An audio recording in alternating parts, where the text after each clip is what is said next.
Plus de 150 000 emplois menacés en France, c'est le chiffre alarmant diffusé par la CGT en novembre dernier. En cause, la multiplication des plans de licenciement qui toucheraient au moins 286 entreprises comme Auchan, Stellantis, Michelin ou encore ArcelorMittal. Derrière ces licenciements, des stratégies pour augmenter les marges de ces entreprises qui font pourtant des milliards de chiffres d'affaires et versent chaque année des centaines de millions d'euros à leurs actionnaires. Face aux fermetures de sites, les salariés peuvent s'organiser par des grèves, des blocages ou des occupations. Une autre alternative peut être aussi la reprise en main des entreprises par les travailleurs sous la forme de coopératives. Le principe, une entreprise détenue en majorité par ses salariés qui prennent les décisions stratégiques et d'organisation du travail de manière démocratique. Dans une coopérative, le dirigeant est élu et le chiffre d'affaires partagé est réinvesti dans l'activité. En France, on a plusieurs exemples d'entreprises reconverties en coopératives. C'est le cas de l'ancienne usine Unilever, maintenant appelée Scopti, à Gémenos près de Marseille. En 2010, le groupe qui détenait cette usine de thé prévoit sa délocalisation vers la Pologne et laisse le choix aux 186 salariés entre le déménagement vers l'est de l'Europe ou le licenciement. Des salariés s'organisent alors pour récupérer leur usine et créer une coopérative pour relancer la production,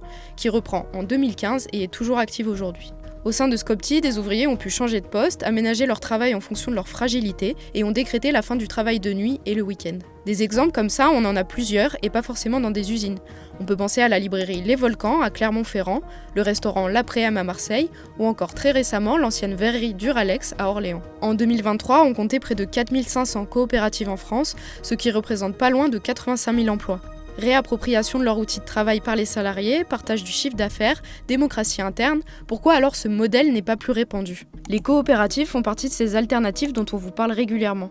Pour mieux les comprendre ou découvrir comment travailler, vivre ou produire autrement, rendez-vous dans la rubrique alternative de Basta.